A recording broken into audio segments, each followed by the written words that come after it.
ఆంధ్రాలో ఒక ఆనందకరమైన శుభారంభం జరిగింది. నారా చంద్రబాబు నాయుడు ముఖ్యమంత్రిగా మళ్లీ ప్రమాణ స్వీకారం చేశాక ఏపీ రాజకీయాల్లో ఆసక్తికరమైన దృశ్యాలు కనిపించాయి. అధికారం అందుకునే క్రమంలో కూటమి కట్టిన చంద్రబాబు, పవన్ కళ్యాణ్, బీజేపీ నేతలు తమ ప్రయోగం సక్సెస్ అయిందని నిరూపించారు. కొత్తగా ఏర్పడిన ప్రభుత్వంలో 3 పార్టీలకు చోటు దక్కినా టీడీపీ మాత్రమే అల్టిమేట్ రోల్ పోషించడం ఖాయమంటున్నారు. మరి భవిష్యత్తులో కూడా ఏపీ రాజకీయాల్లో టీడీపీ హవానే కొనసాగుతుందా?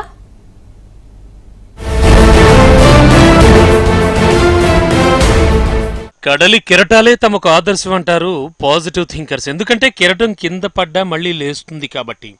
ఇదే స్ఫూర్తి నియమం టీడీపీ అధినేత చంద్రబాబు నాయుడుకు వర్తిస్తుందంటారు రాజకీయ విశ్లేషకులు.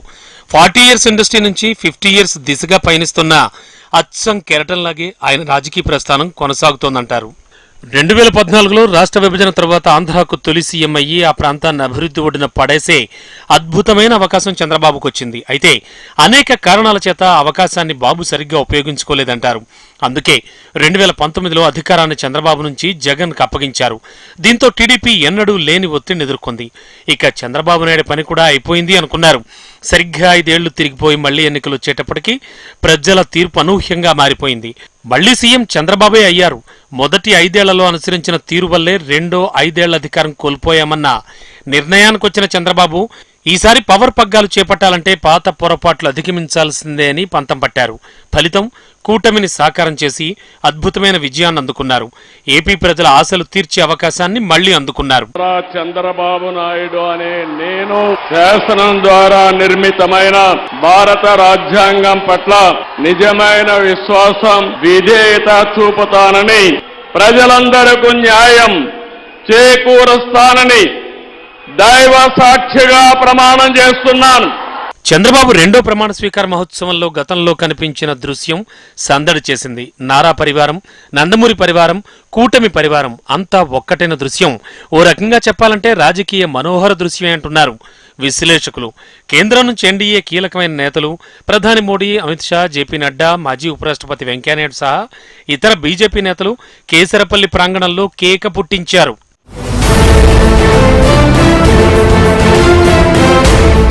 కేసరపల్లి ప్రమాణ స్వీకార మహోత్సవంలో 3 ప్రధాన కుటుంబాలు ఒక్కటిగా కనిపించడం ఏపీ రాజకీయాల్లో కీలకంగా మారుతుంది అంటున్నారు రాజకీయ పరిశీలకులు. ముఖ్యంగా టీడీపీ నుంచి 2 కుటుంబాలు రాజకీయంగా చక్రం తిప్పుతున్నాయి. నందమూరి కుటుంబం నుంచి బాలకృష్ణ బావచాటు బావమరిదిగా మారిపోవడం నారా కుటుంబానికి ఓ వరంగా మారింది. హరికృష్ణ ఉన్నప్పుడు చంద్రబాబుతో వేధించినా బాలకృష్ణ మాత్రం చంద్రబాబు రాజకీయాలకు ఎక్కడా ఇబ్బందులు తలెత్తకుండా వ్యవహరిస్తూ వస్తున్నారు. కూతురు బ్రాహ్మణిని నారా లోకేష్ కి ఇచ్చి పెళ్లి చేయడంతో నారా నందమూరి కుటుంబాల బంధం మరింత ఆత్మీయంగా పెనవేసుకుంది. బాబుతో నందమూరి కుటుంబం నుంచి పూర్తి కోఆపరేషనే తప్ప ఏ దశలోనూ వ్యతిరేకించే పరిస్థితి లేదు.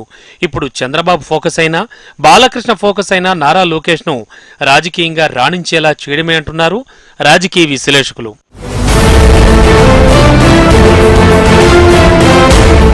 ఇక బాలకృష్ణ మరోలుడు శ్రీభరత్ విశాఖ నుంచి ఎంపీగా భారీ మెజార్టీతో ఎన్నికయ్యారు. ఆయన కూడా టీడీపీ నుంచే పార్లమెంట్లో అడుగు పెడుతున్నారు.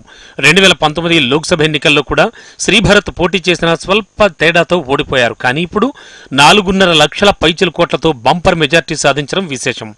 బాలకృష్ణ పెద్దలుడు లోకేష్ పార్టీ బాధ్యతలు వహిస్తూ అసెంబ్లీలో అడుగుపెట్టారు. కేబినెట్ మినిస్టర్ అయ్యారు.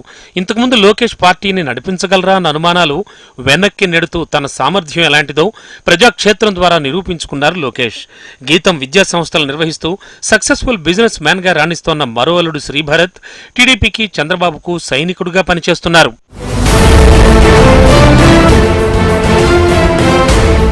చంద్రబాబు అరెస్ట్ అయినప్పుడు భార్య భువనేశ్వరి మాత్రమే కాకుండా నారా లోకేష్, బ్రాహ్మణి, బాలకృష్ణ ఇలాంటి ముఖ్య నేతలంతా బాబు కోసం, టీడీపీ కోసం పనిచేశారు. అదే ఆత్మీయ బంధం వారి మధ్య వ్యక్తమవుతోంది. ఎన్టీఆర్ స్థాపించిన పార్టీని 10 కాలాల పాటు ప్రజా సేవలు ఉంచేలా చేసే బాలయ్య బాధ్యతగా ఫీల్ అవుతున్నారంటారు విశ్లేషకులు. మరోవైపు నందమూరి ఫ్యామిలీ నుంచి జూనియర్ ఎన్టీఆర్ మీద కొంతకాలం క్రితం వరకు రాజకీయ ఊహాగానాలు వినిపించినా ఆ దిశగా ఆ ఆలోచన ఏది జూనియర్ ఎన్టీఆర్కు లేదని తేలిపోయింది. ఆయనకు రాజకీయాల్లోకి వచ్చే ఉద్దేశాలేవీ లేవంటున్నారు. తొందరపడి పొరపాటు నిర్ణయాలు తీసుకునే ఉద్దేశ్యం జూనియర్కు లేదన్న వ్యాఖ్యలు వినవస్తున్నాయి. భవిష్యత్తులో కూడా జూనియర్ ఎన్టీఆర్ టీడీపీ గురించి దృష్టి సారించే అవకాశం లేదంటున్నారు. నారా ఫ్యామిలీతో కలిసిపోవడంతో వచ్చే సానుకూలత, వ్యతిరేకతలో ఉండదని జూనియర్ గ్రహించారంటున్నారు. సో నారా నందమూరి కుటుంబాల మధ్య అభిప్రాయ భేదాలకు అణువంత కూడా అవకాశం లేదన్న వ్యాఖ్యలు సర్వత్రా వినిపిస్తున్నాయి.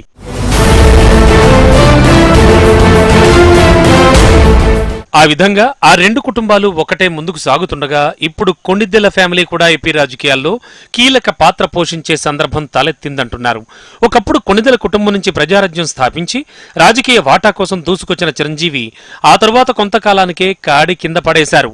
కానీ అన్న స్థాపించిన పార్టీతో రాజకీయాల్లోకి ఎంటరైన పవన్ మాత్రం తన ప్రస్థానాన్ని ఏమాత్రం ఆపలేదు. ఆలస్యంగానో అడపాదడపాగానో తన రాజకీయ వేదికను పటిష్టం చేసుకుంటూ వస్తున్నారు. 10 ఏళ్ల ప్రస్థానంలో కూటమి కోసం ఎడతెరిపిలేని ప్రయత్నాలు చేసి అందరికీ మేలు జరిగేలా చేశాడు పవన్ కళ్యాణ్.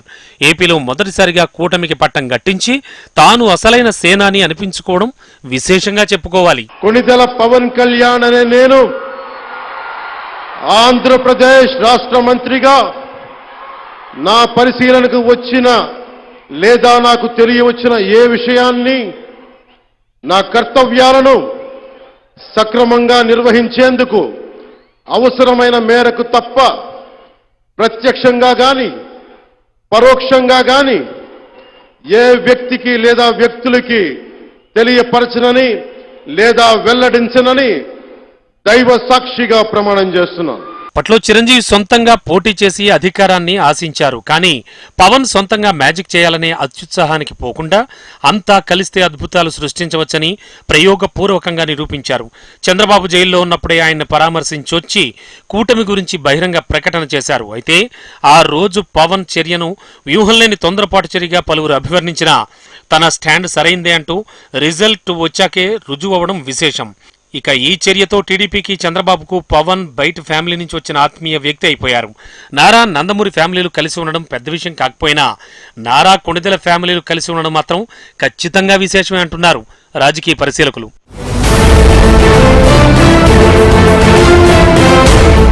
రాజకీయ రంగంలో తన శ్రమతో పట్టుదలతో ఈ స్థాయికి వచ్చిన పవన్ కు రాష్ట్రంలో కేంద్రంలో ఇప్పటికే ఓ ప్రాధాన్యత ఏర్పడింది. కేంద్రంలో పవన్ కు మరింత మంచి ఫౌండేషన్ ఉన్నా రాష్ట్రంలో చంద్రబాబు అంతకు మించి ప్రాధాన్యత ఇవ్వాల్సిన అవసరం మాత్రం ఉందంటున్నారు. రేపు ఎప్పుడైనా అనుకోని సమస్యలు తలెత్తినా పవన్ ను మరింత జాగ్రత్తగా మేనేజ్ చేయాల్సిన పరిస్థితి మాత్రం ఉందంటున్నారు. గత ఎన్నికల్లో పోటీ చేసినప్పుడు ఏకైక ఎమ్మెల్యేను గెలిపించుకున్న పవన్ ఈసారి తన సామాజిక వర్గాన్ని మాత్రమే కాకుండా తాను బరిలో నిలిపిన అందరినీ గెలిపించుకుని ఏపీ రాజకీయాల్లో ఓ బలమైన శక్తిగా ఎదిగారు. అలా కొణిదెల ఫ్యామిలీ కూడా ఇప్పుడు ఏపీలో రాజకీయంగా దూసుకొచ్చినట్లయింది. మరి నందమూరి నారా మధ్య కుదిరిన బలమైన కెమిస్ట్రీనే కొణిదెల ఫ్యామిలీతో కుదురుతుందా అనే వ్యాఖ్యలు వినిపిస్తున్నాయి. కూటమిలోని 3 పార్టీలే కాకుండా 3 ఫ్యామిలీల ప్రాధాన్యం కూడా పెరిగిన ఏపీలో రేపటి రాజకీయాలు ఎలా ఉంటాయో వేచి చూడాల్సిందే.